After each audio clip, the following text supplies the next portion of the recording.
Shortly after his misdeeds were exposed, Harvey Weinstein played the favorite card of every cornered celebrity. He's not depraved, he's sick. He's the real victim here. Well, some Americans actually struggle with real diseases, diabetes, arthritis, cancer. Weinstein struggled with an ailment that had made him sexually harass or assault almost every woman in sight. And like countless other famous people, Weinstein says he's getting that illness treated, the help he needs. He's reportedly entered a $2,000 per night rehab clinic in Arizona to treat what he says is sex addiction. Will he emerge a new man? Would you let him babysit after? Nell Gibbon-Daly is a psychotherapist. She joins us tonight. Nell, thanks a lot for coming on. Hi. Thank you, Tucker. Thanks for having me. So if you could just clarify the difference between a sex addict and a sexual predator, and why is Harvey Weinstein an addict, not a predator? Well, a sexual addict would be someone who uses sex a lot to get comfort, right? They have an addiction to, let's say, pornography or looking at certain images. Someone who's a sexual perpetrator actually acts upon their sexual fantasies and breaks the law. Well, that seems like a great distinction. I mean, I agree with you. So why is he in rehab, since he's clearly in the latter category? Well, that was the choice that he made, right? He said that what he was going to do to repent for the things that he has done is to go to rehab. The question is whether or not he will turn himself in. Some people in my community, some feminists are coming out and saying, why wouldn't he actually, like thieves who steal cars and turn themselves in, if you admit to having committed these crimes, should you face jail time in the legal system? So you said in order to repent, so it's kind of like buying an indulgence from the medieval church, like all is forgiven once you pay $2,000 a night to go to Santa Monica to talk about your problems in group therapy. I mean, that's kind of what it sounds like. You know, what are his options at this point? You know, if he said that he wasn't going to go into therapy, how would he look in terms of the media? The problem is, and the really interesting question here is that with men, social shame doesn't stop them from committing this crime, right? We look at people like Bill Cosby, Bill Clinton, we look at, you know, O'Reilly, and now we have Harvey Weinstein.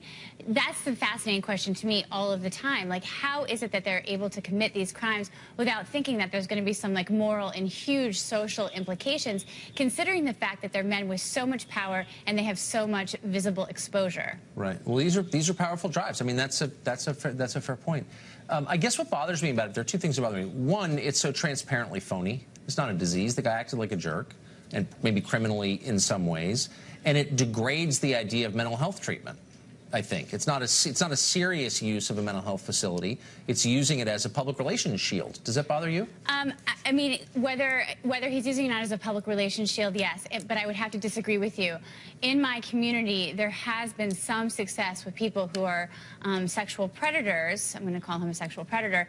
In terms of rehabilitating them, it's much easier to treat somebody who has committed this crime once, though, than someone who has done this over years and years of time. Right. So what we have to do is, because we can't lock these people up for life.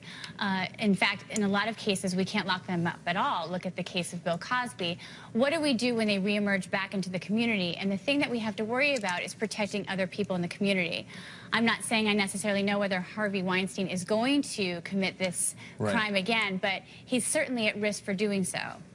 So I guess the other thing that bothers me is the self-involvement of it all. All of his statements refer primarily to himself. And going to a place where you pay $2,000 to talk more about yourself seems like pouring kerosene on a campfire. Maybe he should be paying to go to a facility where he talks about other people's problems. I mean, do you see why self-involvement drives this kind of behavior? It's all about me and my needs and what I care about. And he convinced himself women wanted to watch him take a shower. I mean, this is a very self-involved guy. Right. But therapy is what the therapy would do and what therapists would do in this kind of facility, whether that's, again, inside the prison system or outside the prison system, is that they would work on his grandiose ideas of himself. They would work on the very core things that he feels about women. They would challenge that. They would ask him to be more empathetic towards women. There's many things that in therapy they would do to try to deconstruct why he did what he did. No, I get it, and I know that that's very common, but as you just conceded, it doesn't work very often, and maybe the whole premise is wrong. Maybe you should stop talking about yourself so much.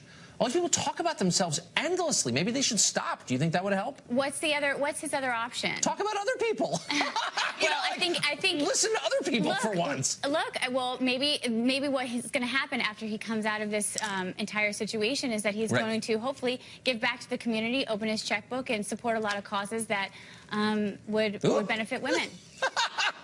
Nell, thanks for joining us.